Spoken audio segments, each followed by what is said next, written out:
Então estamos aí, né? Capítulo 3, né? Fontes de fomento à inovação no Brasil, né? Vimos a vez passada a questão da parte legislativa, né? A parte legislativa que entra o governo entra com algum tipo de leis com o objetivo de fomentar aí a inovação, a pesquisa.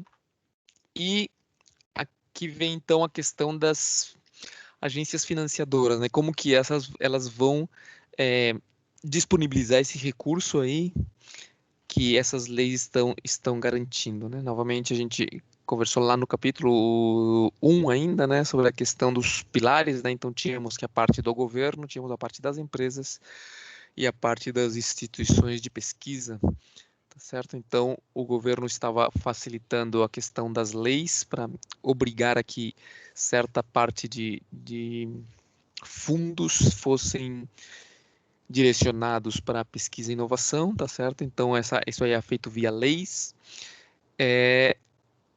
Essas leis separavam os recursos para esse tipo de atividade. Esses recursos eram disponibilizados às empresas via agências financiadoras, né, que é o que nós vamos conversar um pouquinho hoje. E essas agências financiadoras, né, abriam editais para que as empresas, juntamente com os institutos de pesquisa, acedessem a esses recursos, tá certo? Esses acessos aí vai ser via edital, né? As agências agências financiadoras vão abrir editais, alguns deles particulares, alguns universais, alguns com temas específicos, outros com temas mais gerais, e aí então as empresas vão em conversa ali com as instituições de pesquisa fazer propostas, né, para poder aceder a esse dinheiro, né? Vai ser tipo um concurso de propostas, né? Cada empresa que estiver afim disso aí, então vai montar a sua proposta e essas propostas vão ser avaliadas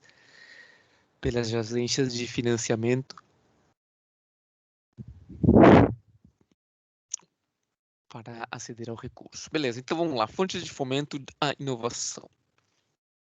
O que a gente vai falar aqui nesse capítulo é o quê? Falar de alguns instrumentos, né, e de algumas oportunidades de negócios provenientes dessas fontes, principalmente das fontes públicas, né? Vamos falar também um pouquinho lá no final sobre fontes privadas, né, que aparece ali no final do parágrafo, né, que são essas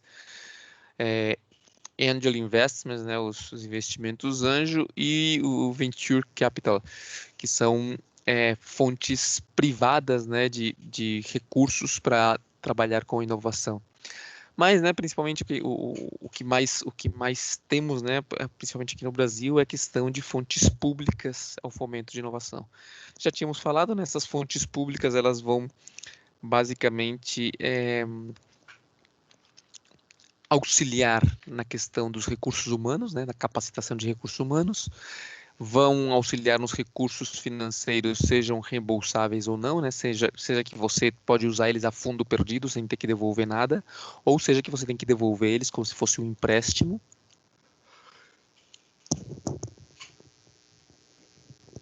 Ou ainda pode ser também essa ajuda e esse auxílio pode ser via dedução de impostos, né? Então você vai ter uma diminuição nos impostos que você deve pagar, né? Que seria a questão do incentivo fiscal. Muito bem, então com relação às fontes de fomento, né? Já conversamos de que é um consenso que você, quanto mais inovação, mais pesquisa aplicar ao seu produto, ao serviço que você presta, então você vai ser mais competitivo e vai ter uma vantagem aí sobre os seus concorrentes na hora de apresentar o teu produto ao cliente, né? Então, isso daí é consenso, porém, isso daí causa custos, tá certo? Tentar ser mais competitivo, mais inovador causa custos e que muitas vezes esses custos podem ser acedidos via fontes públicas, tá certo? Então, é importante por isso você conhecer que existem essas fontes públicas, né? Principalmente essa parte da disciplina, né? Que a gente está conversando aqui é para isso. É importante que vocês tenham ideia que essas fontes públicas existem, que existe do dinheiro que foi pego da tua mão via impostos, né? Cada vez que você compra lá teu saco de feijão, cada vez que você paga uma multa, cada vez que você recebe um salário com um valor aí maior de, agora não sei quanto que é o valor mínimo que você tem que receber para começar a pagar imposto, né? Todo esse dinheiro que está sendo pego da população, você pode aceder a uma parte dele aí, caso você esteja trabalhando com inovação e com pesquisa. Então, esse conhecimento, né, essa informação facilita, né, que você tenha acesso a esse tipo de recursos. Aqui fala aqui que a pesquisa de inovação tecnológica, essa Pintec ali, realizou umas enquetes aí com o IBGE e observou-se ali, olha, um crescimento na taxa de inovação no Brasil nos anos 2005, 2008, vocês veem ali de 34% a 38%.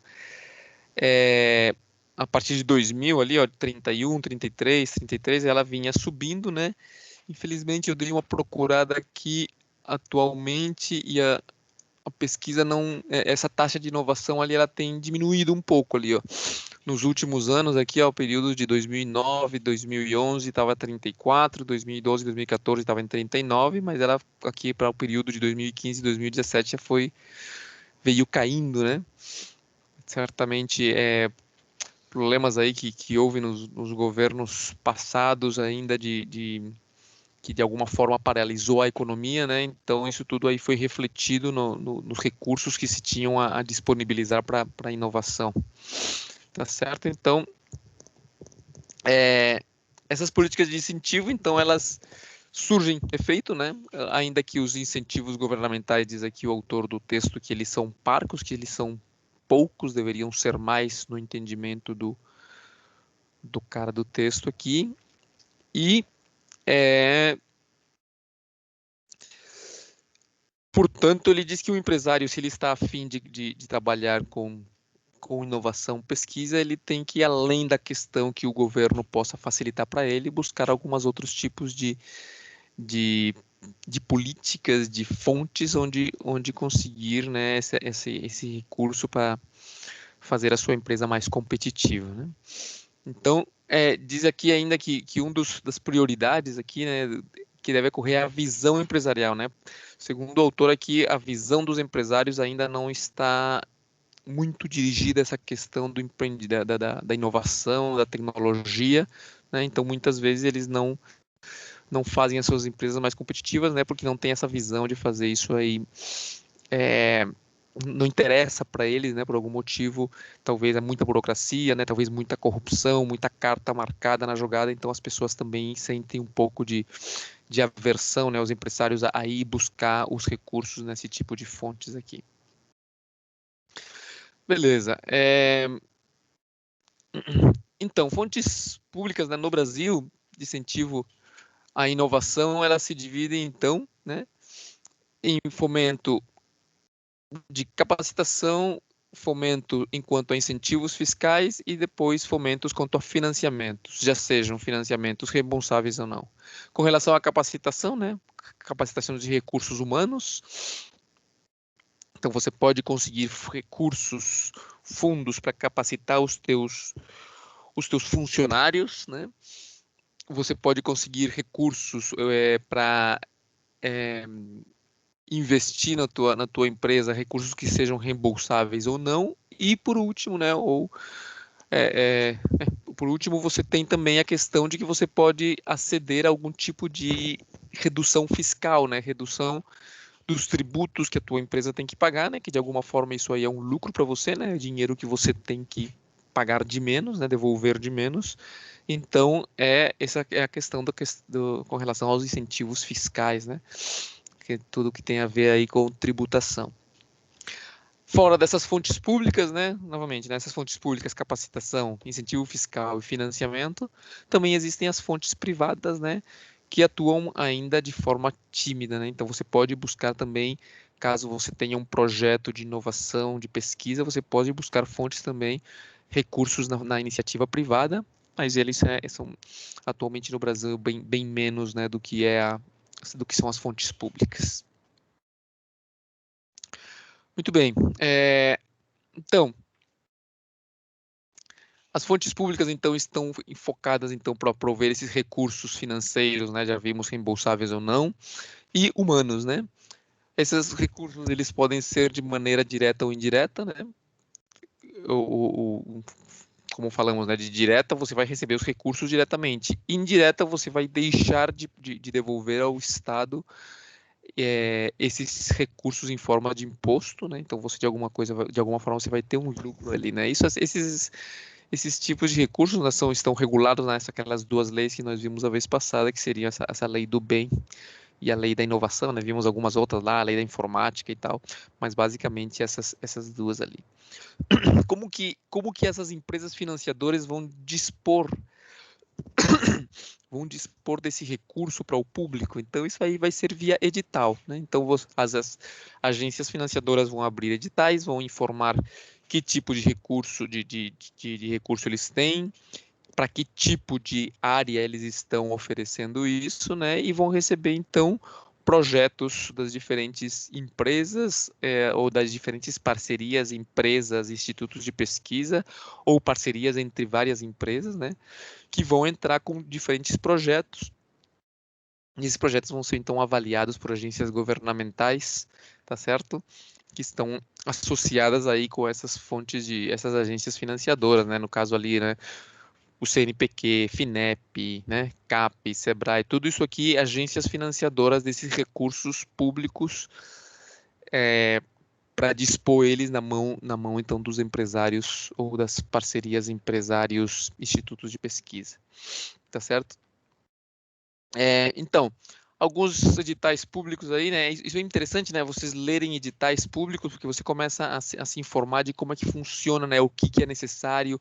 Você vai ver que muitos desses editais públicos vão te pedir coisas das quais nós conversamos aqui na hora de você escrever o teu projeto, né? Você tem que ter então uma justificativa, qual é o problema que você vai resolver, como que os outros têm resolvido esse problema, etc, etc, né? Tudo isso que a gente conversou já, né? Eles são básicos ali nessas propostas para você poder concorrer com os outros. Então, no CNPq temos alguns editais aí.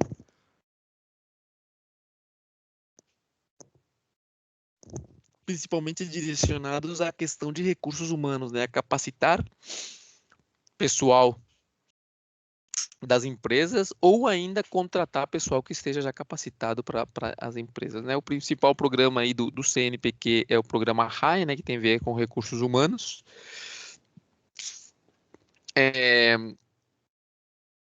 Basicamente, isso aí vai dar em bolsas, né? Em bolsas para contratar pesquisadores, bolsas para que os pesquisadores se capacitem, né? Mestrado, doutorado, etc. Né?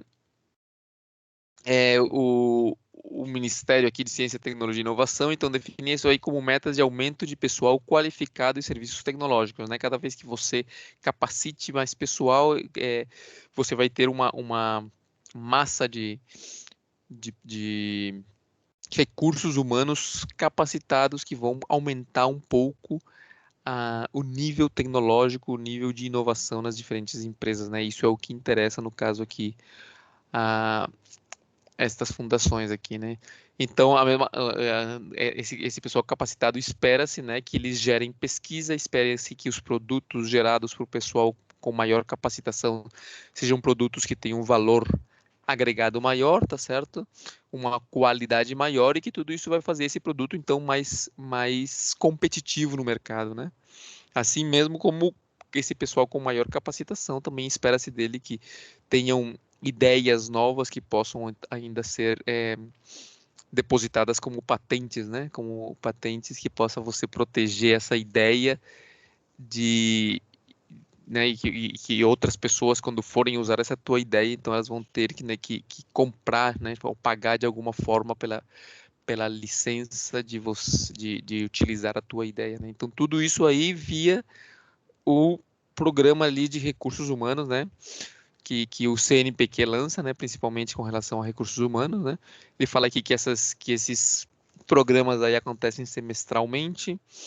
Aqui é interessante, aqui, ó, ele diz que funciona até para pequenas empresas, né? Microempresas. Fala aqui, ó, de empresas que compostas apenas por 3 pessoas conseguiram ser contempladas nesse programa. Então, é uma coisa interessante, né? Você perceber que você pode ter acesso a esse tipo de recursos ainda com empresas micro, né, bastante pequenas. Vou abrir aqui o site do CNPq, ó, do CNPq não dá, isso do CNPq, né? Então você percebe aqui, ó, se você olhar lá no site do CNPq, você vai encontrar chamadas de bolsas, ó, produtividade, pesquisas, né, valores. Deixa eu ver aqui, eu tinha dado uma olhada. Aqui, ó, bolsas no país, ó, CNPq. Você vê aqui, por exemplo, valores, né? Só para a gente ter uma ideia aqui. Existem bolsas que o CNPq dá de iniciação científica, né? Estudantes do ensino fundamental, médio, né? Profissional da rede pública, olha, isso aqui é R$ 100 ao mês. Né? Uma bolsa para estudante de escola.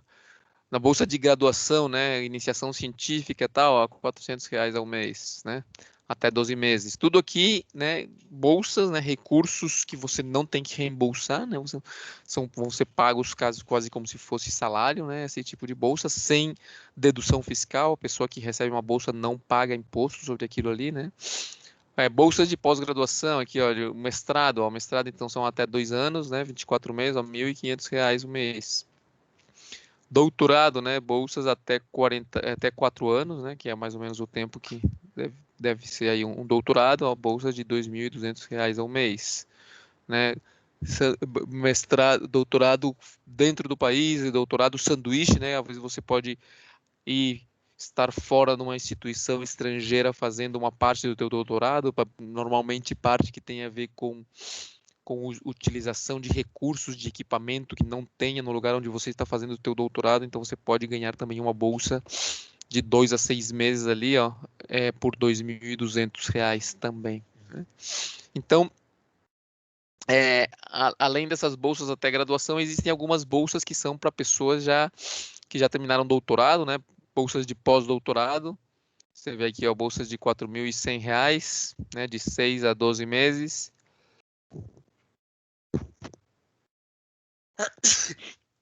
De 6 a 12 meses, bolsa de pós-doutorado sênior a R$ 4.400, tá certo? Então, se você der uma olhada aí no CNPq, ó, você percebe aqui, ó, bolsas, né, o valor vai aumentando à medida que o profissional, né, vai aumentando de capacitação, tá certo? Olha aqui, ó, até bolsas de R$ 14.000, né? Bolsas de 1 a 3 meses para pesquisador visitante, etc, etc. Então, aí você consegue, no site do CNPq, ver diferentes tipos de bolsa. E, claro, todas essas bolsas aqui são dadas para quem? São dadas para as universidades que entram com um determinado projeto, né? Se acha que você tem um projeto de pós-graduação ou um projeto de pesquisa. Ok. Então, olha aqui, ó, normalmente as empresas também elas podem receber bolsas, né, para desenvolver o seu projeto, né? Então, olha ali, essas empresas têm de 12 a 36 meses para desenvolver o projeto, então nesses 12 a 36 meses elas conseguem também participação de pesquisadores que recebem bolsas de incentivo, né? Então, vai ter pesquisadores nas empresas que vão estar recebendo uma bolsa durante o desenvolvimento do projeto. Aqui, ó, durante a vigência dos projetos, eles são contratados pelo CNPq ou FINEP, mas não geram vínculo empregatício com o pesquisador, né, com a empresa beneficiada, né, durante esse desenvolvimento. Possivelmente depois de que o projeto termine, né, esse pesquisador pode ser contratado pela empresa, né, ou, né, dependendo dos interesses ali de cada um. Essas empresas que têm bolsistas do CNPq têm a oportunidade, então, de ter um núcleo de inovação, né? Podem, então, estruturar centros de pesquisas com os profissionais de alto nível que estão sendo pagos via essas bolsas aí. Então, ali, né, o que eu acabei de falar, né? Ao finalizar o projeto, muitos bolsistas serão efetivados, né? Dando continuidade aos trabalhos. Ok. Também fora do CNPq, que digamos é uma entidade federal, existem também apoio para recursos humanos das fundações estaduais, tá certo? Então existem alguns programas em fundações estaduais que também vão dar bolsas, mais ou menos a mesma coisa, com os mesmos tipos ali, né? Bem mais restritas, né? Às vezes com valores diferentes também, né? É bem famoso que no caso da FAPESP, que é a Fundação de Apoio à Pesquisa do Estado de São Paulo, as bolsas são sempre bem melhores que as bolsas dadas pelo governo federal, né? e bem melhores, né, que as dadas pelas outras fundações de amparo à pesquisa estaduais, né? Isso aí devido a que o estado de São Paulo é um estado que tem é, tem um, um lucro, né, devido às empresas que ali operam, né, enquanto a impostos bem maior que o resto do país, então eles têm maior, né, é, facilidade de aumentar o valor das bolsas, né? Então são bolsas que no estado de São Paulo, as bolsas que são da FAPESP, né, elas são em geral bem melhores que as bolsas do resto do país. Então, aqui também, né, a FAPESP também tem algumas bolsas para mestrado, né, doutorado, pós-doutorado, né, são bolsas que você tem que ter um projeto, então, para escrever sobre aquelas bolsas ali e poder solicitá-las. Muito bem. Aqui, ó, aparece a NOSC aqui, né, que é a Fundação de Amparo à Pesquisa e Inovação do Estado de Santa Catarina.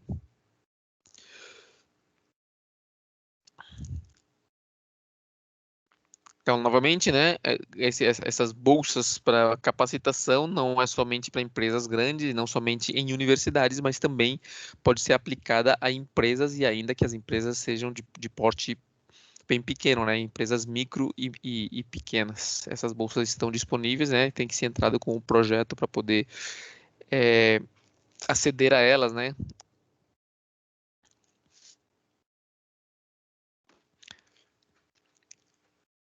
Beleza, então que estamos falando então das apoios estaduais, né, a recursos humanos, né? Então ele diz aqui que outras fundações estaduais operam como parcerias, né, das políticas de ciência, tecnologia e inovação do governo federal. Então algumas delas, como eu falei ali da FAPESP, são mais independentes, mais autônomas. Outras fundações de apoio à pesquisa estaduais trabalham com parceria com as agências financiadoras federais, né? Então elas simplesmente são como meio que um meio, um canal para dispor essas bolsas em cada um dos estados. Ok, fora da questão dos recursos humanos, então de capacitação, existem também os recursos financeiros públicos que não são reembolsáveis, né? Vimos antes ali quais são as tais das subvenções, tá certo? Então, novamente,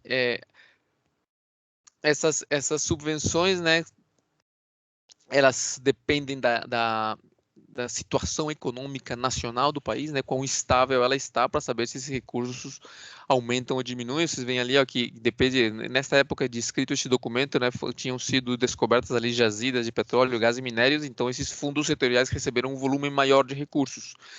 Às vezes, devido aí à situação política do país, eles podem receber mais ou menos recursos, tá certo? Que possam ser disponibilizados como não reembolsáveis para o público, tá certo? Então, esses recursos aí, eles são disponibilizados via agências financiadoras, por exemplo, a FINEP, né? Então, a FINEP, ela tem alguns programas. Deixa eu dar uma olhadinha aqui no site da FINEP, eu abri aqui. FAPESC. Ah, tá, esse aqui a gente tinha falado, né? Esse aqui é o site da FAPESP, né? Tem umas chamadas ali públicas, né? Que estávamos falando que tudo isso aí é disponibilizado via edital. Você olha ali para ver que tipo de chamadas existem, se está de acordo com o que você trabalha, se adapta ao tipo de empresa, ao tipo de ideia que você tem. Eu queria mostrar aqui, era a FINEP, CPQ, FAPESC. FINEP aqui, ó. Então, o texto está dizendo aqui, né, que o programa, a FINEP tem alguns programas para disponibilizar esses recursos, né, como os recursos que são os não reembolsáveis. Então, aqui você encontra, ó, se você entra no site da FINEP, você vai encontrar alguns programas que estão abertos agora, né, ó, programa FINEP 2030, Rede ICT, né, de institutos de pesquisa e tal, programa de aceleração de espaço, né, essas que estão abertas, algumas que já foram encerradas, né.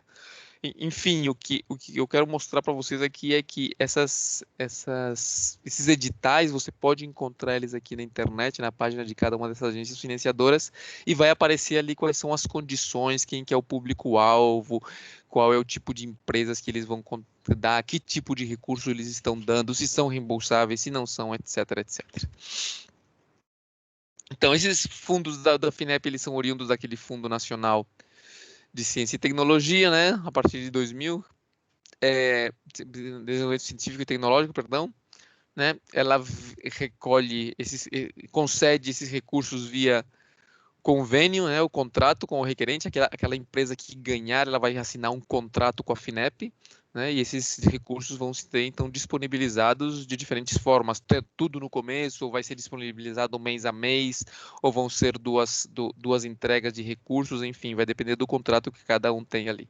E, logicamente, vai depender dos resultados, né, muitas vezes esses projetos têm que ter uns resultados intermediários, né, então a FINEP, no caso, ela vai estar avaliando se os resultados estão acontecendo durante, né, o desenvolvimento do projeto para saber se o financiamento vai continuar ou não vai continuar, ou se a subvenção vai continuar ou não vai continuar. Aqui, né, para asseguramento dos objetivos, aqui é destinado o recurso, a entidade acompanha o encaminhamento do projeto por meio de visitas e monitoramento, né? Então, enquanto que está acontecendo o projeto, né, a FINEP está monitorando, visitando e vendo que o projeto está caminhando como estipulado no projeto inicial, né? E essa bolsa aí pode sofrer esses auxílios podem sofrer modificações, ajustes, ou até podem ser até mesmo suspensos caso os objetivos ali intermediários não estejam sendo cumpridos. Então existem alguns programas, né, que a FINEP tem, né, por exemplo, cada programa, novamente, ele vai ter um público, né, vai ter um tipo de empresa, vai ter um tipo de área específica de concentração, né, então aqui temos, por exemplo, né, na época do texto aqui temos o PAP, né, esse PAP daí ele é operacionalizado com fundos estaduais, tá certo? Então a FINEP faz parceria com as fundações de amparo à pesquisa estaduais e por meio delas é distribuído esses recursos.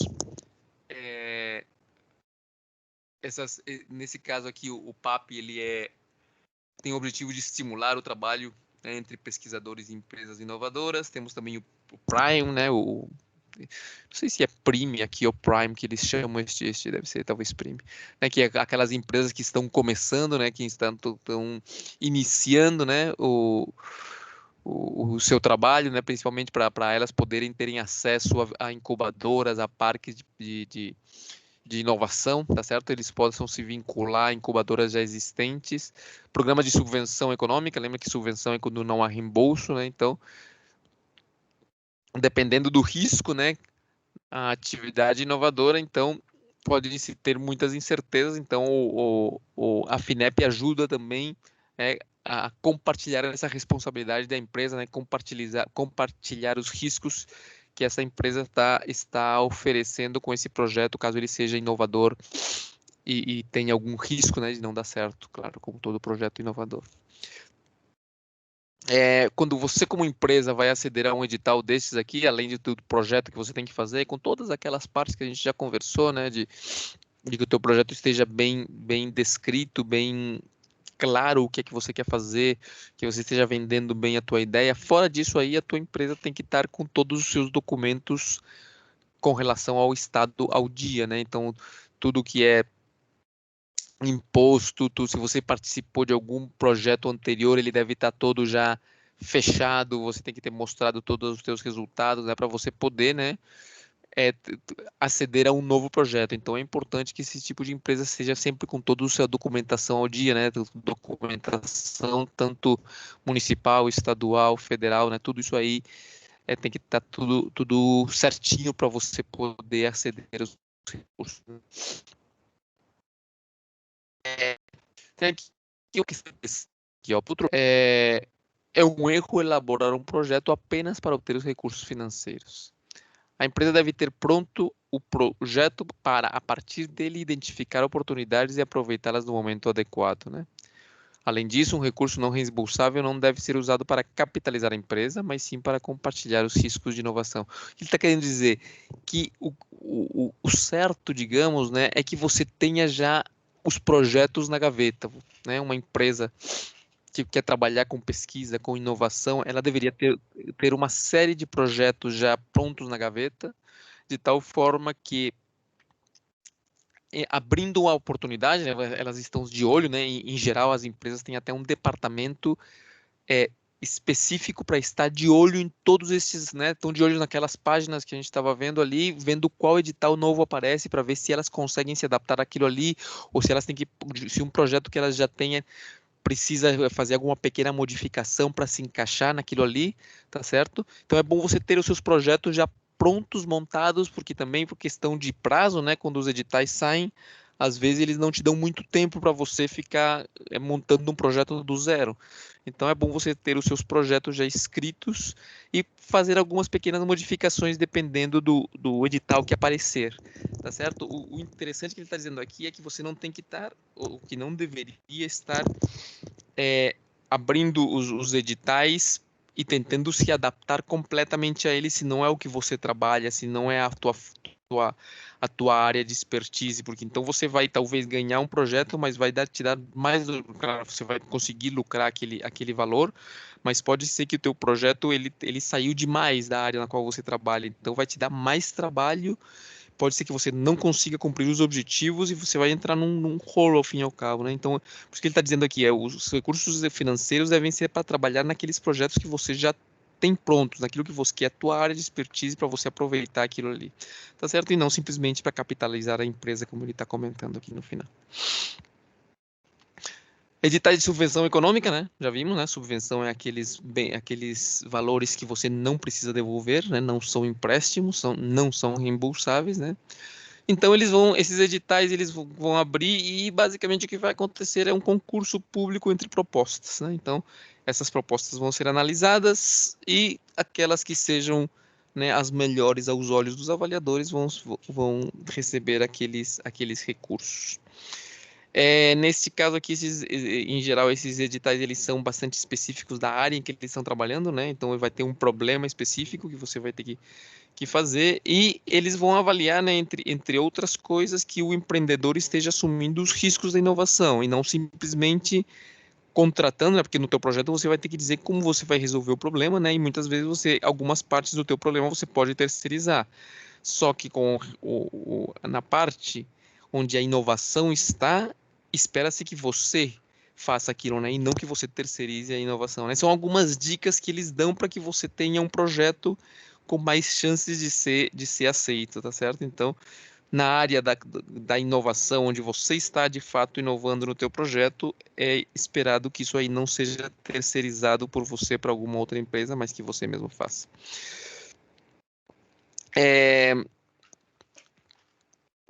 Com relação aos valores, né, diz aqui, ó, que existe uma determinação específica a respeito dos valores solicitados pela organização, para que não ocorram casos de empresas que tenham nos editais públicos sua forma exclusiva de sobrevivência, ou seja, é importante que a empresa ela tenha, né, esses editais públicos, esse tipo de recursos para apoio na inovação e pesquisa é para que a empresa se capitalize no que tem a ver a inovação e pesquisa, e não para capitalizar a empresa em todos os seus âmbitos, né? Então, elas verificam, né, que a tua empresa ela tenha um determinado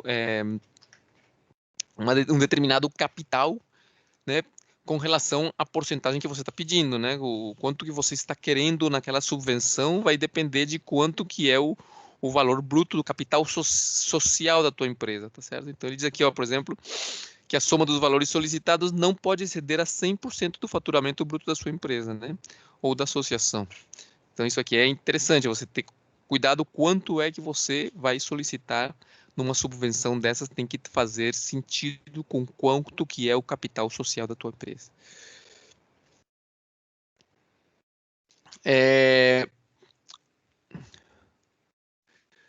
Aqui, né, existem organizações que se especializaram em receber recursos públicos e não dispõem de produtos que apresentem faturamento compatível com a capacidade técnica necessária, né?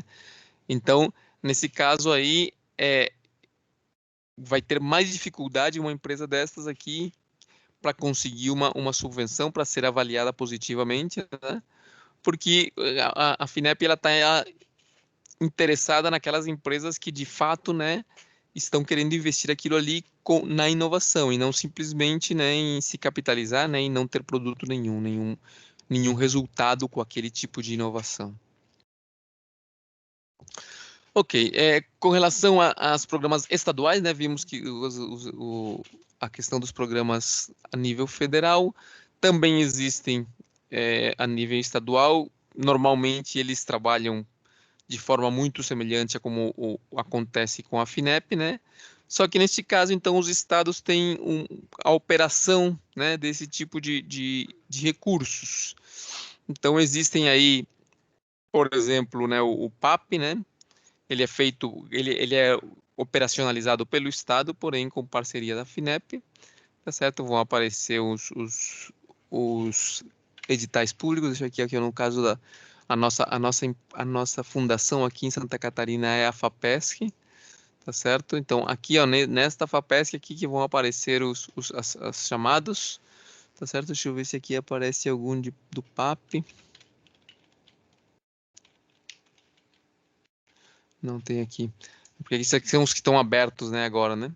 Mas então, no caso aqui nosso, a Fundação de Amparo à Pesquisa e Inovação do Estado de Santa Catarina é quem vai repartir esse tipo de subvenções não reembolsáveis, tá certo?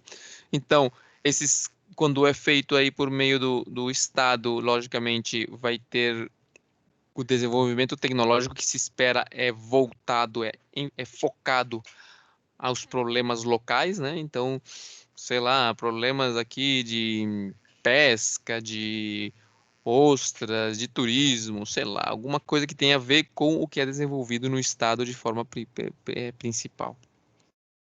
Então ele diz ali, ó, em outras palavras, considera-se o modo particular das áreas tidas como de futuro, conforme a indução regional, né? Então, dependendo da área do estado onde esse programa está acontecendo, então ele vai ser específico para determinados problemas existentes ali naquela localidade.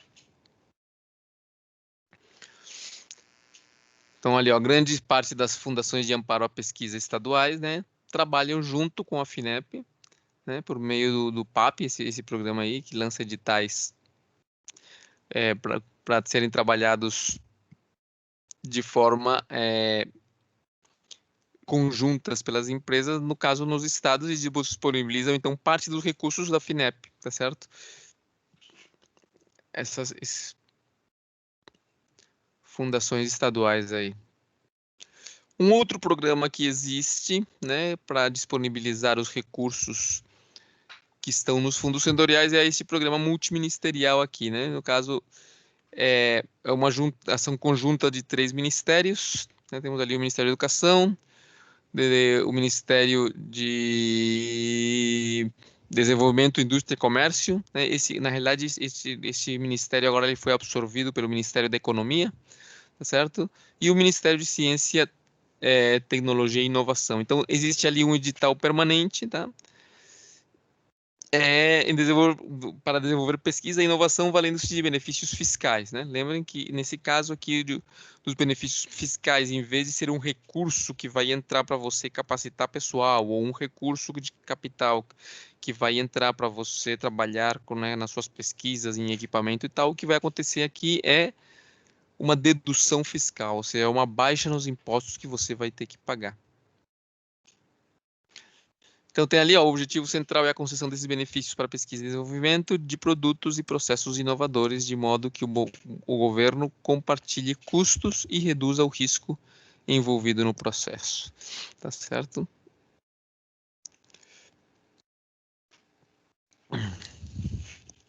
Neste caso, desse programa multiministerial, as empresas devem previamente trabalhar em parceria. Então, você vai entrar ali a empresa que deseje concorrer a esse tipo de recursos, ela tem que entrar em parceria com outras empresas ou centros de pesquisa, só que essa parceria não pode começar nesse projeto em que elas estão enviando. Eles têm que ter uma história já, né, uma relação de parceria histórica anterior à solicitação do projeto, tá certo? Tem que ter também já um compromisso firmado entre as entidades, né, que vão obter esse recurso. Essas empresas têm que entrar meio que com um contrato já definindo o que cada uma vai fazer, o que cada uma vai receber qual é a responsabilidade de cada parceiro nessa solicitação.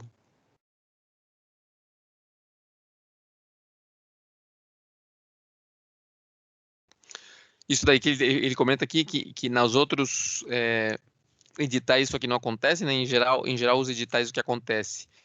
Normalmente, uma empresa, ela é a principal naquela solicitação e ela é que vai repartir aquilo ali de acordo, né, com o seu, certamente com o seu acordo prévio com as outras empresas, só que esse acordo prévio não tem a ver com a agência financiadora. Simplesmente a agência financiadora se relaciona diretamente com uma empresa só e essa empresa vai se relacionar com as outras de acordo com seus contratos internos. Neste caso, não. Neste caso, a agência financiadora, que neste caso ele é aquele conjunto de ministérios, eles não vão se relacionar com uma só das empresas, mas com todas elas por meio daquele contrato. Então aqui, ó, algumas incentivos fiscais concedidos por essa programa multiministerial, né? Vocês veem aqui, são basicamente deduções de impostos, né? Diferentes tipos de impostos, imposto de renda da pessoa jurídica, contribuição social sobre lucro líquido, imposto sobre produtos industrializados, imposto de renda. Então, com relação a cada uma desses impostos, desses tributos, vai haver um incentivo, né? Um incentivo basicamente é uma dedução, uma redução do imposto para empresas que conseguirem ser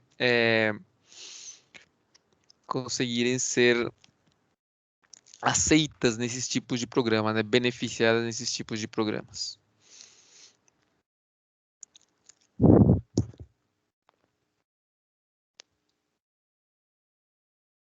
Aqui temos incentivos, né, principais incentivos fiscais da Lei do Bem. Isso aqui é estimativa dos benefícios, né? Como que você consegue, né, no final das contas, quando você tiver acesso a esse tipo de benefícios, né, as recuperação que você pode ter aqui com relação, né, principalmente a impostos e com relação a que operação você vai ter esses benefícios.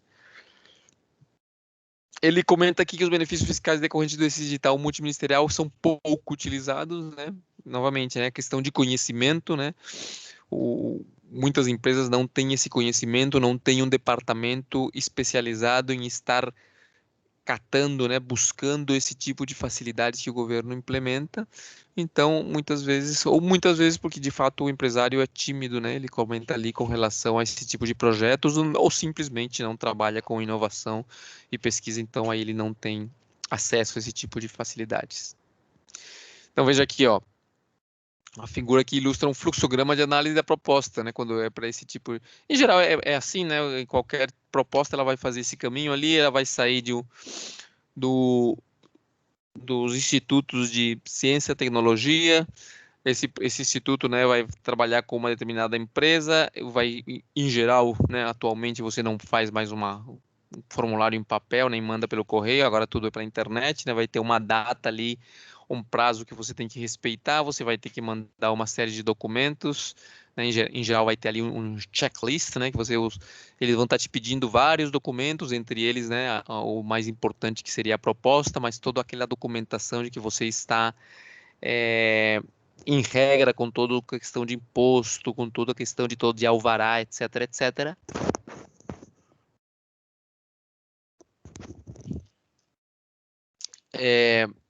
Quando você tiver todo esse checklist pronto, né, você verificar que não está faltando nada, então você vai conseguir enviar aquilo ali dentro do prazo, a CAPES vai fazer uma pré-seleção dessas propostas, depois vai passar para um comitê permanente, essas propostas vão ser estudadas ali por um comitê permanente de todos aqueles ministérios, esses ministérios vão fazer o quê? Logicamente, os ministérios eles não vão saber, talvez, da atividade específica para a qual aquele edital está acontecendo. Então, eles vão ter consultores que são chamados consultores ad hoc, né? Está ali colocado ali, ad hoc é uma expressão latina que significa para isto ou para esta finalidade, ou seja, esses consultores não são funcionários dos ministérios, eles simplesmente são pesquisadores, né? especializados em determinadas áreas do conhecimento, e o que os ministérios vão fazer é chamar esses pesquisadores e dizer para eles, olha, eu tenho essa proposta aqui, você, por favor, dá uma olhada nela, avalia ela e me dá uma nota ali, me diz ali qual é a tua avaliação com relação a ela, e eles fazem assim para poder avaliar as diferentes propostas, né, esses consultores ad hoc. Então, nesse caso aqui são dois, eles voltam com a avaliação e aí o comitê permanente vai aprovar ou não aprovar uma determinada proposta. Se não aprovar, né, então ela vai ser logicamente reprovada, não atender os critérios, e se ela for aprovada, então ela vai caminhar, né, vai sair ali uma portaria entre os ministérios, vai ter uma negociação, vai ter um contrato entre a empresa, né, e o Instituto de Ciência e Tecnologia e os ministérios. Finalmente aquilo vai passar pelo MEC, pelo Ministério da Educação, e os benefícios fiscais vão então ir para a empresa, né? Então, esses benefícios fiscais eles vão ser notificados, a Receita Federal vai ser notificada de que aquelas empresas vão ter uns determinados benefícios, umas determinadas reduções nos seus impostos, né? Basicamente é isso que vai acontecer no caso de, de programas de incentivo fiscal.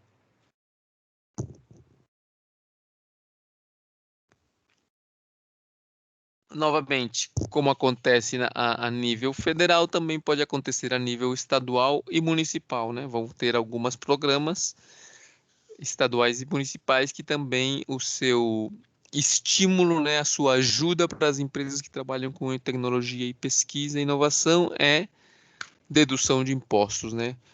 Dedução de tributos. Então, aqui em Santa Catarina, né, existem algumas leis, né, estaduais ou municipais ainda que tratam de impulsionar o empreendedorismo, né? Isso aqui é uma tarefinha aqui que eu deixei aqui a vez passada, né, para você procurar quais seriam essas leis. Se existe alguma lei em Santa Catarina que beneficia isso, né, que tem incentivos fiscais, como acontece no edital multiministerial, se acontece também a nível estadual e municipal. Falou aqui, ó, por exemplo, no estado do Paraná, né, existe essa lei de incentivo tecnológico no Paraná. Então ali vai ter os impostos ali, né, que vão ser, não pagam, por exemplo, olha, as empresas lá no Paraná que forem beneficiadas com esse tipo de programas não vão pagar o imposto sobre circulação de mercadorias e serviços, esse ICMS, tá certo? Enfim, então cada estado vai ter algum tipo de benefícios tributários para as empresas que forem acolhidas nesse tipo de programas.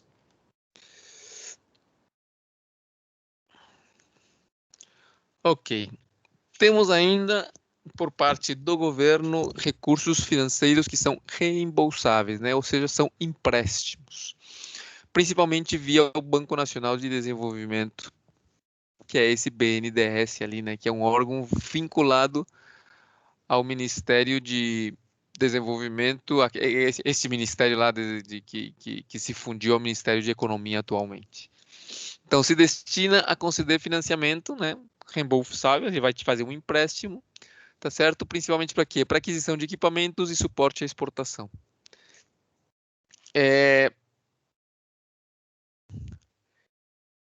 Logicamente, a tua proposta tem que estar sempre enfocada à inovação, né? Porque esse empréstimo que vão te fazer, logicamente, os juros deles são muito mais baixos que um juro normal, né? Por isso aqui é um benefício você conseguir esse tipo de incentivos, ainda que você tenha que devolver o valor, emprestado a um juro muito mais baixo, né, com muito mais tempo, com algumas facilidades, mas isso daí tem que ser investido, né, em inovação, certo? Então esse BNDES é como se fosse um banco na realidade, né? Ele é um banco que vai te emprestar, você vai ter que devolver o dinheiro com a vantagem de que os juros são bem baixinhos. Então, olha lá, o banco não opera com fundos de recursos não reembolsáveis, tá? Então, não existem subvenções, tudo é reembolsável. Então, o BNDES oferece para organizações privadas inúmeras linhas de fomento. A inovação pratica taxas muito interessantes, né? Essa questão aqui, as taxas muito interessantes, então é a questão dos juros. Novamente aqui, eu tenho aqui o site do banco. FINEP, aqui ó, Banco Nacional de Desenvolvimento. Então, existem, se você entrar lá no site dele, você vai encontrar algumas chamadas públicas. Então, olha aqui ó, BNDES Gás, né? Então, soluções financeiras para a viabilização de investimentos na cadeia gás natural, ó. Então, se você vai ampliar a infraestrutura, a oferta de gás, ampliar o uso industrial, e termoelétrico do gás, ampliação de uso do gás em veículos pesados, trará. Se você se encaixa naquilo ali, né? Então você dá uma olhada ali e talvez você consegue um recurso emprestado a juros bastante atrativos, né? Se comparados com juros praticados em bancos aí normais, né? Porque isso aqui é um banco para isso, né? Banco para um desenvolvimento, né? Banco Nacional de Desenvolvimento.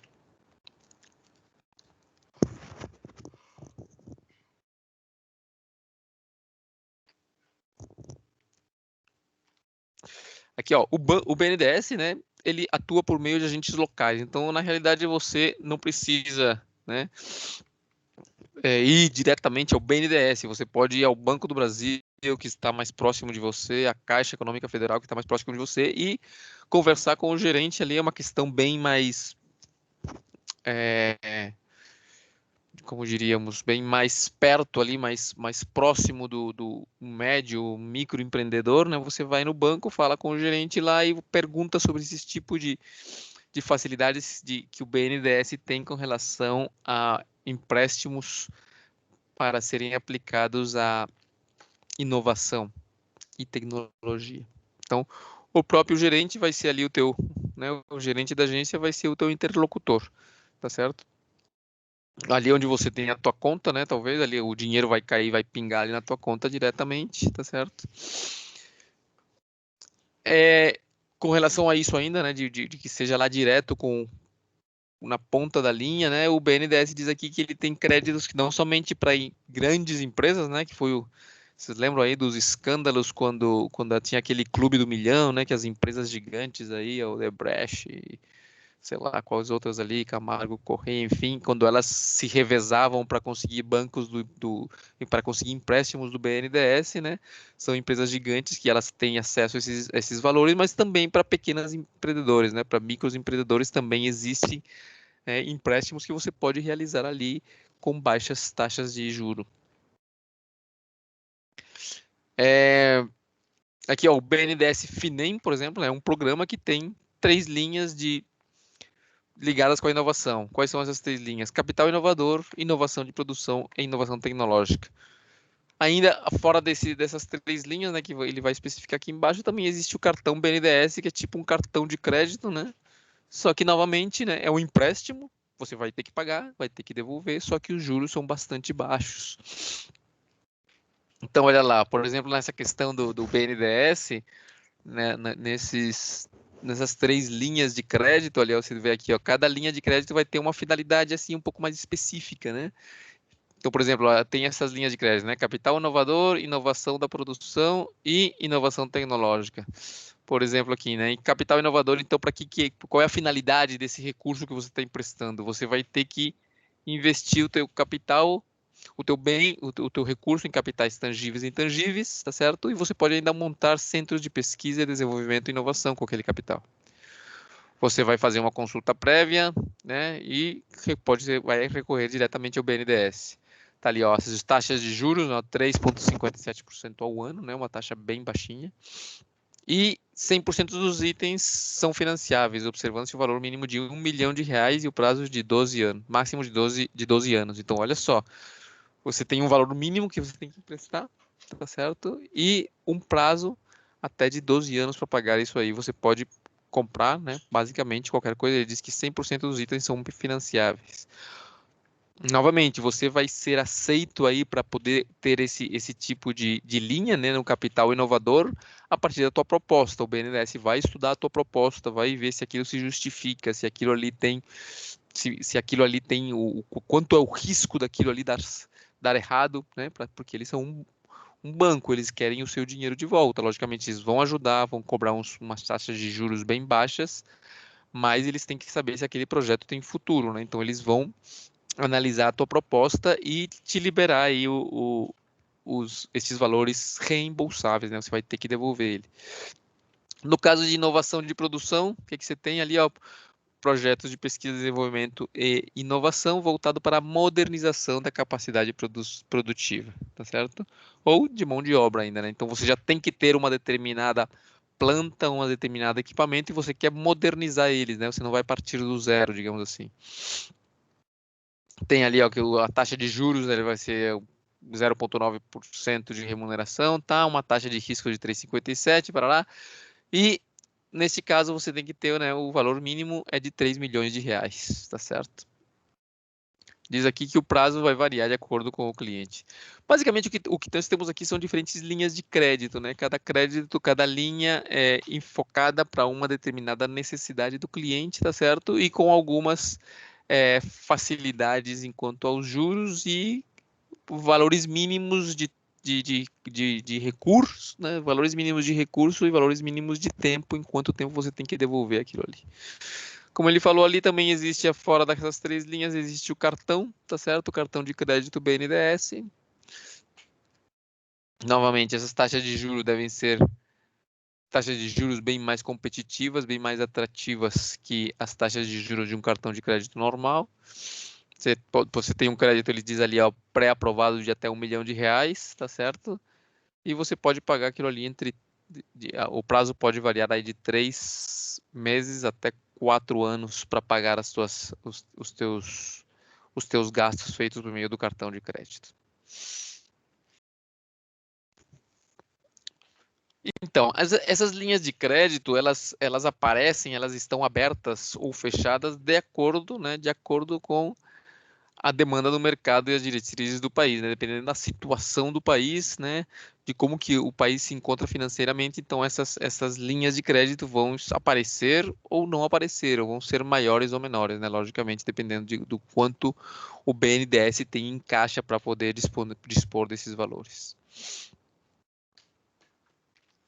O BNDES também disponibiliza, né? O Banco Nacional de Desenvolvimento também disponibiliza linha de financiamento com juros reduzidos para áreas específicas, né? Então, aqueles que a gente viu acima, aquelas 4 linhas que nós vimos ali fora o cartão de crédito, a princípio a área não importava, importava que você estivesse trabalhando com pesquisa e desenvolvimento, que você tivesse já equipamentos que você quisesse modernizar, etc. Agora, o banco também ele trabalha com alguns programas que estão enfocados a áreas específicas, né? Então ele fala aqui, ó, por exemplo, existem programas direcionados ao desenvolvimento da indústria de saúde, tem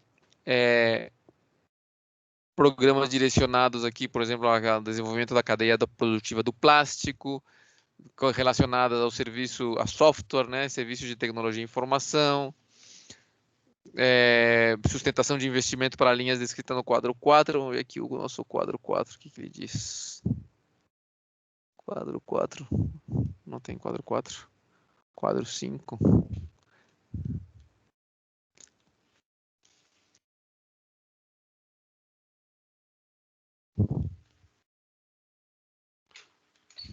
Quadro 4.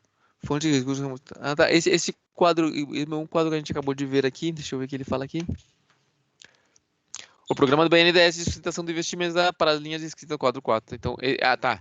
Fora dessas aqui, né, que são enfocadas para áreas específicas, ele também pode ter essa aqui, sustentação de investimento, né, que são aquelas que a gente já tinha visto ali no quadro anterior. Então, novamente, né, você vai lá no site, deixa eu ver aqui o site, ó. Você vai ter aqui, ó, financiamentos, transparência e tal. Então, olha lá, microempreendedores e pessoa física, ó, empréstimos para micro e pequenas e médias empresas, empresas médias e grandes, grandes empresas, né, agro, união, estados, municípios e infraestrutura. Então, olha aqui, ó, guia do financiamento, quem pode ser cliente, quem pode ser financiado, né, tire as suas dúvidas. Então, aqui você vai encontrar, né, diferentes formas em que você pode se financiar, né. Vamos dar uma olhada aqui, quem pode ser cliente? Empresas sediadas no Brasil, empresários individuais, microempreendedores, entidades, órgãos públicos de administração direta e indireta, fundações e associações de direito privado, cooperativas. Para pedir um financiamento, você deve atender os seguintes requisitos: ó, estar em dia com as obrigações fiscais. Ó, novamente, né, você vai pedir um empréstimo ao governo, você tem que estar em dia com o governo, né? Apresentar os cadastros, né, satisfatória, capacidade de demonstrar capacidade de pagamento, dispor garantias suficientes para a cobertura do risco de operação, não estar em regime de recuperação de crédito, atender a legislação relativa à importação, cumprir com a legislação ambiental, né? Então você vai ter que ter uma série de condições ali para poder pegar o empréstimo com o banco do BNDES. Tá certo? Olha aqui, ó, receita, a classificação de porte realizada, receita operacional bruta, né? Essa é como eles classificam as empresas, né? De micro, pequena, média, grande. Olha aqui, ó, microempresa menor ou igual a 360 mil a receita operacional bruta, né? Enfim, aqui na página, então, você vai encontrar as diferentes linhas de crédito que existem para via BNDES você poder ter o recurso que você vai ter que devolver depois, claramente. Muito bem. Ok, recursos financeiros reembolsáveis também, mas agora da FINEP, né? Aqueles eram reembolsáveis do Banco Nacional de Desenvolvimento, agora com relação à agência financiadora da FINEP, né? Então, existem também, na FINEP tem subvenções, que eram aqueles recursos não reembolsáveis, mas ela tem também disponibilidade para emprestar, né, valores que vão ser, né, reembolsados depois. Então, novamente, as taxas de juro devem ser, né, normalmente, né, mais acessíveis, né, que as praticadas pelo mercado, obviamente, né, tem que ter uma facilidade, porque senão vai dar na mesma emprestar o dinheiro no mercado. Ele diz aqui que esse financiamento são divididos em alguns tipos, né? Então ele tem aqui o financiamento com encargos reduzidos, né?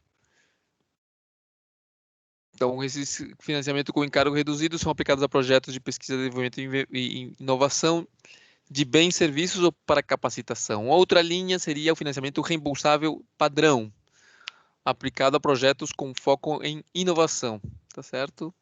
Produtos ou processos para empresas de médio e grande porte. Tem outra linha ali que seria financiamento com juros zero. Olha só, aqui nesse caso você vai ter que devolver o valor que foi emprestado, mas não vai pagar juros sobre aquilo ali, que é diferente de pagar, né, juros reduzidos. Apoio de projetos, desenvolvimento, micro ou pequenos negócios que apresentem uma inovação no setor de atuação, né? Sempre a questão da inovação, né? Eles têm que avaliar que o teu projeto tem uma inovação no setor para que eles te façam esses diferentes tipos de empréstimo.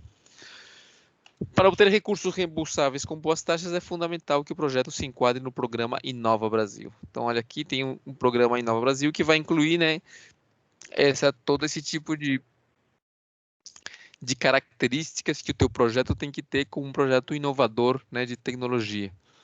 Então, e outra coisa temos aqui com relação à FINEP.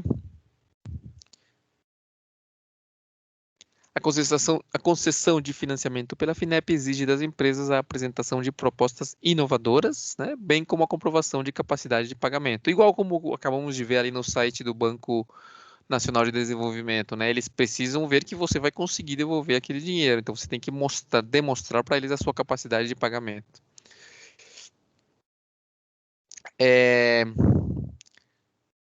Olha só, as garantias que eles vão pedir para você, o que são?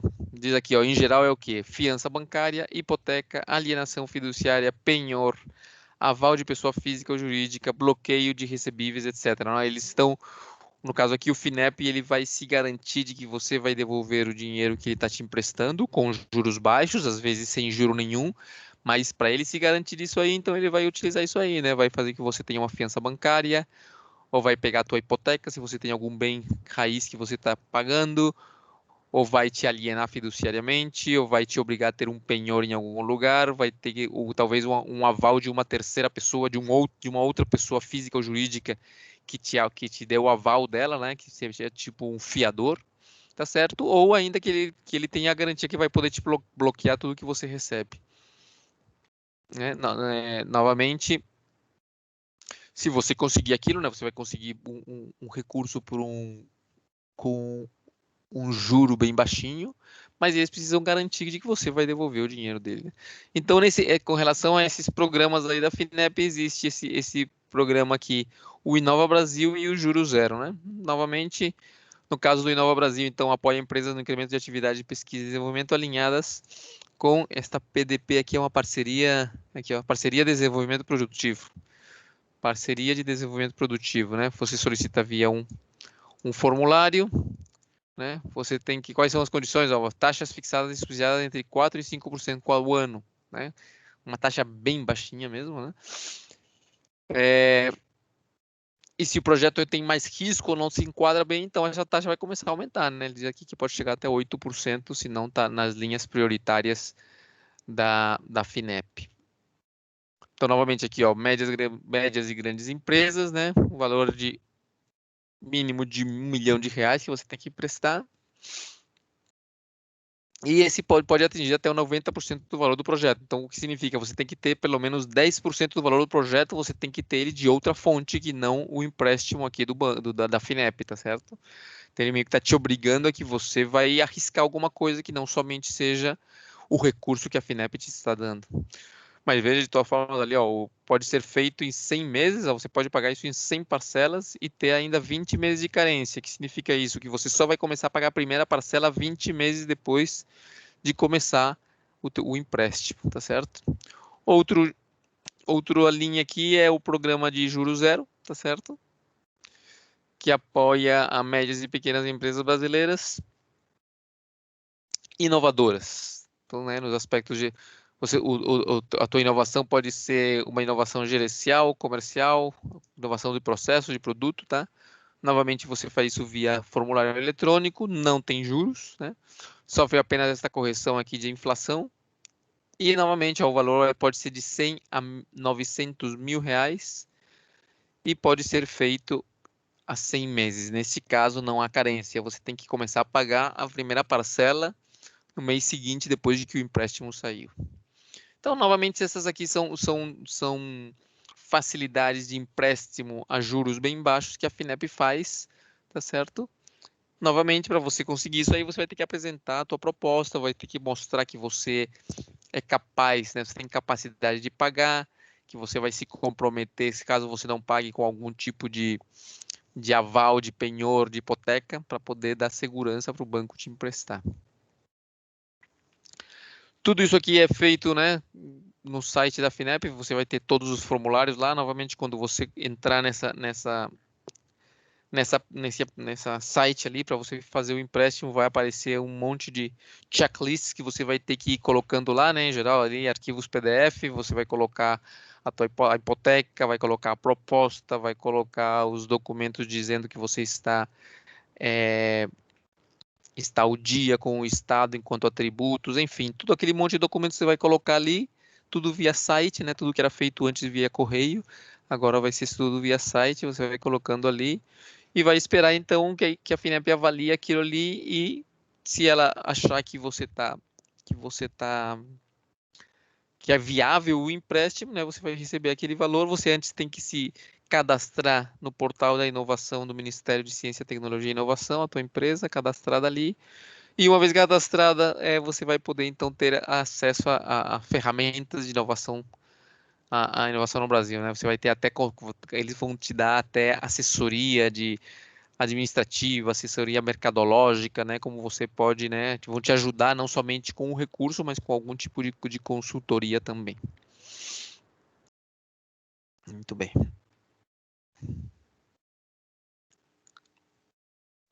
Ok, isso daí é o que tem a ver aqui então com recursos públicos, tá certo? Recursos do governo que ele está disponibilizando, agências do governo que estão disponibilizando os recursos que já foram colhidos por meio daquelas leis que nós vimos no capítulo passado.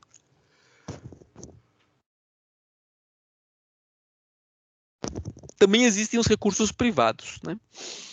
Então, recursos privados que são destinados então a apoiar inovação. Então, tem pessoas ou tem fundos que estão interessados em emprestar para empresas que trabalham com inovação, que trabalham com tecnologia, porque aos olhos desses grupos aí, dessas pessoas que têm recurso para emprestar, aos olhos deles, esse tipo de atividades com inovação e tecnologia dão certo e eles têm a chance, então, de receber o seu dinheiro de volta, aquele dinheiro que eles vão emprestar, ou ainda de fazer parte da empresa, de comprar parte da empresa e participar como sócios dela num futuro, tá certo? Então, ele diz aqui que ainda estamos numa fase inicial com relação a isso, né, com relação a outros países, principalmente, né, onde a questão dos recursos privados eles se mexem muito mais do que aqui no Brasil, né? Ainda aqui no Brasil o que mais se movimenta com relação a isso de emprestar dinheiro ou recursos para empresas que trabalham com ciência, tecnologia e inovação ainda está muito nas mãos do Estado, tá certo? Pouca coisa nas mãos da iniciativa privada, mas ainda, mas está começando, né? Então, no Brasil ele fala ali ó, que o Venture Capital é insignificante, né? Que esse Venture Capital é um dos tipos de investimento de capital por parte de particulares, né? Investir em empresas de inovação, né. Ele diz que é insignificante com relação a como é isso aí nos Estados Unidos ou em algumas nações da Europa. Então, grandes bancos nacionais, né, têm investido, né, em empreendimentos e fornecem garantias empreendimentos que fornecem garantias, né? Ou seja, o risco não é tão alto no caso. Então, os bancos em geral emprestam para esse caso, mas quando é casos onde há mais risco, né, que é o que acontece com empresas que trabalham com inovação, startups, empresas que trabalham com tecnologia, né?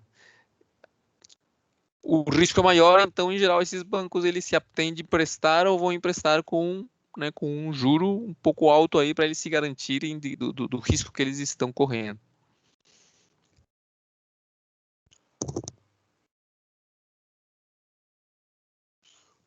Então, nesse caso, né, o que acontece? Estes é,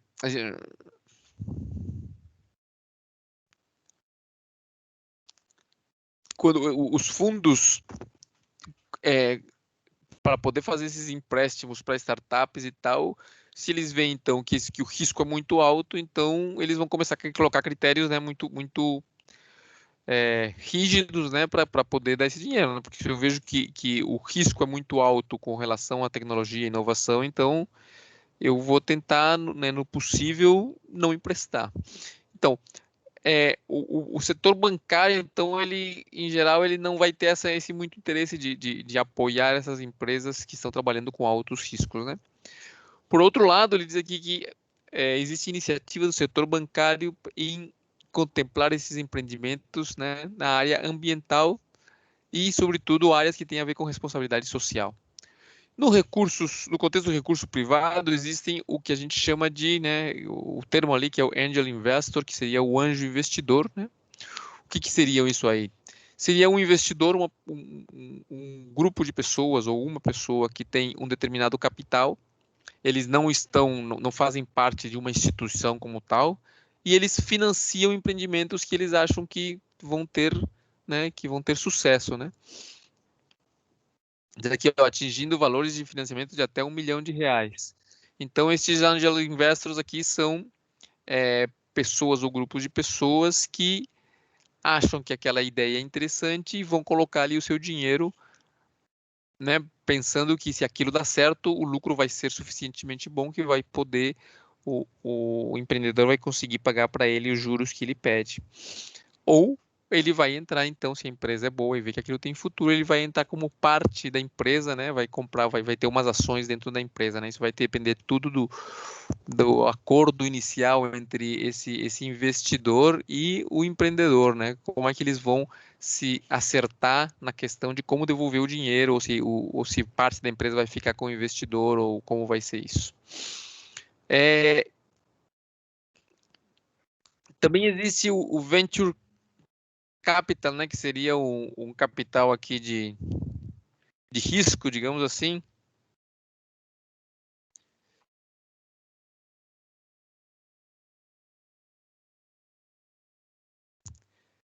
Um segundo, pessoal, um minutinho.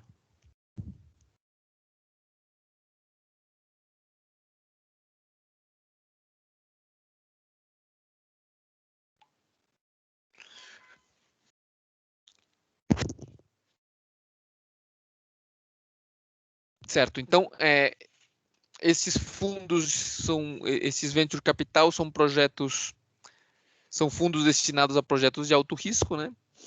Tá falando ali que os valores normalmente superam esse R$ 1 milhão, né? É empregado, então, em que olha só o que eu estava falando, né? Esse capital, ele é geral empregado em que na aquisição da participação de ações temporárias ativas do empreendimento. Então, eles querem o quê? Eles vão entrar com esse valor, só que esse risco que eles têm, esse pessoal que vai colocar esse capital de risco ali, eles querem parte da empresa, né? Como garantia, caso, né, a coisa dê certo, eles vão querer ter não somente o lucro do dinheiro de volta, mas vão ter o lucro da empresa que está rodando bem, tá certo? Diz aqui que o interessante desse fundo é que não é somente a questão do recurso financeiro, mas toda a infraestrutura empresarial de gestão. Então, o empreendedor ele vai receber a grana, o recurso do pessoal do Venture Capital, só que esse pessoal do Venture Capital ele tem uma estrutura e um conhecimento que eles vão colocar à disposição do empreendedor também. Então, tudo que é a questão de mercado, tudo que é a questão financeira, como levar a empresa, recursos humanos, etc., etc. Porque, claro, esse venture capital, o investidor de risco, ele está interessado que aquilo dê certo. E ele já tem, em geral, uma estrutura de como tocar empresas independentes de qual seja o produto ou o serviço. Então, ele entra com o capital para ajudar o empreendedor a desenvolver a sua ideia, mas também vai entrar com conhecimento de como tocar a empresa, porque ele está interessado em que a empresa dê certo, né? Porque aí vai vir o seu capital de volta e se ele vai ser parte, então, da, das ações da empresa, obviamente ele quer que aquilo dê certo, né? Então, muitas vezes ele entra também junto com a empresa não somente com o dinheiro, mas também com conhecimento de mercado, de empresa, de networking e coisas do tipo. Tem um outro estilo de capital de recursos privados chamado aqui de capital semente, né?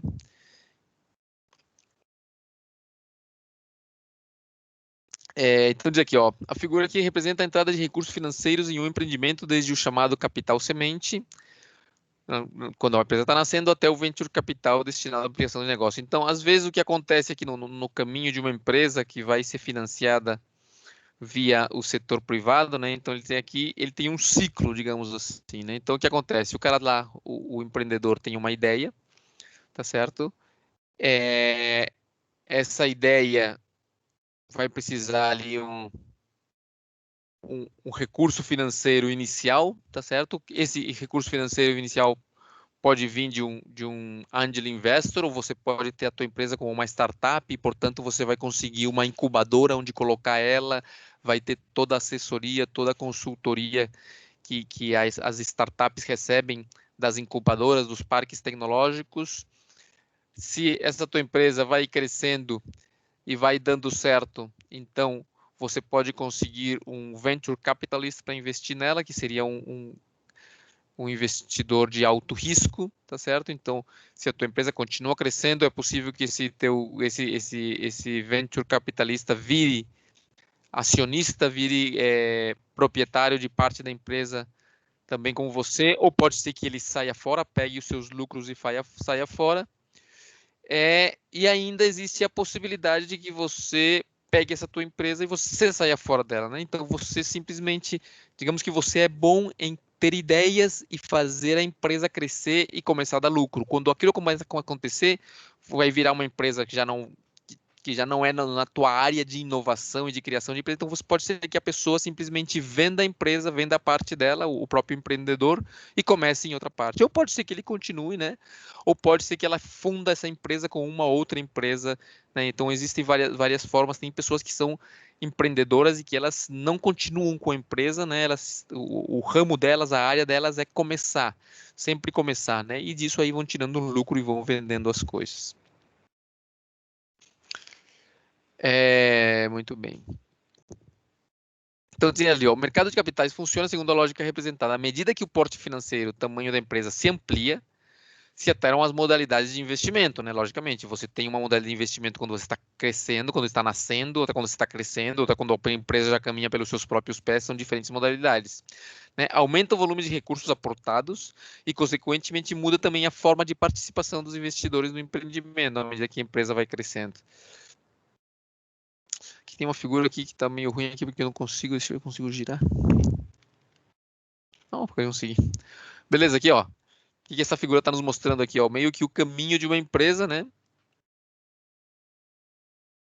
Você tem aqui os teus estágios, ó, você começa aqui na parte de baixo, né? Você começa com uma startup, né? Com capitais semente, depois você começa a se desenvolver com capitais de risco, com outros tipos de capitais, né? Esses aqui, private equity, é outro tipo de financiamento privado.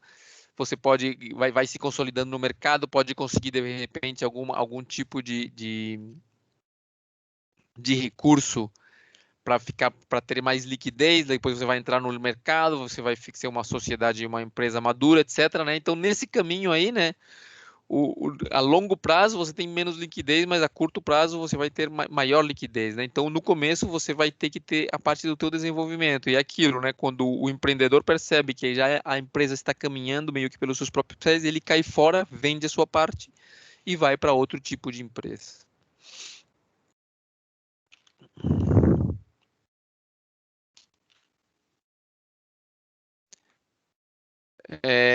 Ok. Então temos aqui, ó, esses estágios ali, né, com relação ao caminhar o desenvolvimento da empresa, né, desde o capital semente, que é esse seed capital, né, onde você apenas tem uma ideia, né, então você vai tentar entrar em incubadoras ou pré-incubadoras de empresas, depois você vai tentar conseguir um capital de risco, que é esse venture capital aí, né, realizando em micros ou pequenas empresas. Os investidores optam por empresas com diferenciais, né, que tenham uma ideia interessante para eles colocarem ali o seu dinheiro, né, deve ter uma rápida expansão do negócio inicialmente. Depois esse tipo de private equity, né, investimentos realizados em médias e grandes empresas, né, já é uma empresa um pouco de um tamanho de um porte um pouco maior, né, para consolidar o mercado, né, se consolidar esse negócio no mercado. Depois temos esse tipo de linha de investimento que é o mezanino, né, que é aplicado em grandes empresas, né.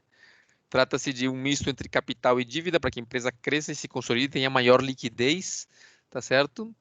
Isso, em geral, é feito aí através de títulos de dívida conversíveis em futuras ações. Então, entra o empréstimo, entra o dinheiro, tá? E você pode receber esse dinheiro de volta como uma dívida que o empresário vai pagar depois, ou você vai adquirir ações da empresa. Finalmente, esse PIPE aqui, né, Private Investments in Public Equity, né, investimentos realizados em médias e grandes empresas de capital aberto, né, que em geral elas estão na bolsa de mercado, na bolsa de negócio, então você consegue ali na bolsa se abrir ao público e aí várias pessoas ali particulares vão poder comprar ações da empresa, porque é uma empresa já grande e bem consolidada no mercado.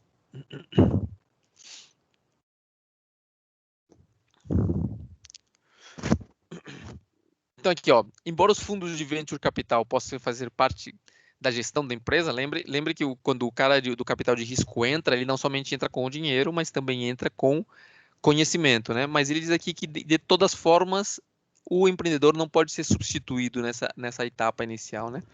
Porque ele comenta aqui, né, que grande parte do sucesso desse negócio depende desse cara que começou, do cara que tinha aquela ideia, né? Até que ele veja que aquilo caminha para os seus próprios pés e se para ele é mais interessante sair e ter um outro empreendimento inicial, né? Então ele sai. Então, os recursos privados são grande valia no empresariado brasileiro. O Brasil ainda necessita evoluir bastante nisso aqui, né? Os investidores estão indispostos a correr muito risco, né? Eu imagino que principalmente pela questão, muitas vezes a questão econômica, ela vai olhando para a questão política, né? Então, se você vê, se o empreendedor vê, ou o empreendedor não, o cara, o investor lá, o investidor vê que o país ele é instável politicamente, né? Vocês veem, né? O presidente disse isso, o ministro falou aquilo, pá, em seguida na bolsa aquilo se reflete, né? O dólar troca de valor, por quê? Porque as pessoas veem e dizem, pô, eu vou colocar o meu dinheiro em um país onde de repente, sei lá, tá, aqui elucubrando, de repente saiu uma lei dizendo que todas as empresas têm que dar 30% do seu valor de imposto, o imposto vai aumentar em não sei quanto, então o que que acontece? A empresa não vai colocar seu dinheiro lá, e se ela vai colocar com alto risco. O que que eu faço para colocar um dinheiro a alto risco? Coloco o juro alto, né? Se eu vou colocar meu dinheiro em um negócio que tem muito risco, eu vou emprestar aquilo ali com um juro muito alto, porque eu quero recuperar o meu dinheiro rapidamente antes que dê problema, né? Isso é o que acontece ali na Argentina. Escutei que acontecia isso, né? O governo começou a colocar muito imposto, a segurar dinheiro das empresas, etc, etc. O que aconteceu? As empresas começaram a sair do país e as que iriam entraram mais e aí acabou-se o problema, né? O melhor aí é que o problema complicou. Por quê? Porque aí sem empresas que gerem emprego, as pessoas não vão ter fonte de renda e aí tudo vai começar a ser uma bola de neve que vai ir crescendo. Muito bem, então diz aqui, né, que os empreendedores ainda não assumiram uma postura arrojada e, por outro lado, os investidores estão vendo que a situação é um pouco instável e, por isso, então, o Brasil ainda não é um lugar onde as pessoas desejem colocar ali o seu dinheiro. Muito bem, esse foi o capítulo 3, né? Então, falamos aí de algumas agências financiadoras e como que elas distribuem, então, esses valores colhidos pelo governo via impostos, né? Que possibilidades há? Vimos ali FINEP, FAPESC, Banco Nacional de Desenvolvimento, a própria FINEP emprestando ou dando subvenções, e finalmente vimos a questão aqui, então, dos investidores privados, né? Fontes privadas de financiamento. Né? Então, temos fontes de fomento tanto privadas como públicas, né? As fontes privadas de financiamento, elas são mais raras aqui no Brasil, porém é o que mais se utiliza, né? Estados Unidos, é bem normal isso aí acontecer, né? Os caras terem esses angels investors aí que investem numa ideia e ajudam as empresas a crescer se eles acham que aquela ideia é boa e que aquele empreendimento vai dar certo no futuro. Beleza, pessoal? Isso aí. Eu novamente vou mandar para vocês aí uma tarefinha, um questionário para vocês completarem ali com relação a isso aqui, né? Mas é mais que tudo, principalmente que vocês tenham ideia que essas coisas acontecem, que existe, que vocês podem aí talvez num futuro não muito afastado fazer uso disso aqui que existe e que vale a pena, né? Você se empregar, tudo bem, legal, mas se você consegue de alguma forma ter empreender e ter uma empresa tua, você vai estar gerando emprego e aquilo ali realmente é muito melhor. Então é isso aí. Conversamos então na próxima terça. Alguma dúvida, alguma questão? Vou parar aqui a nossa gravação.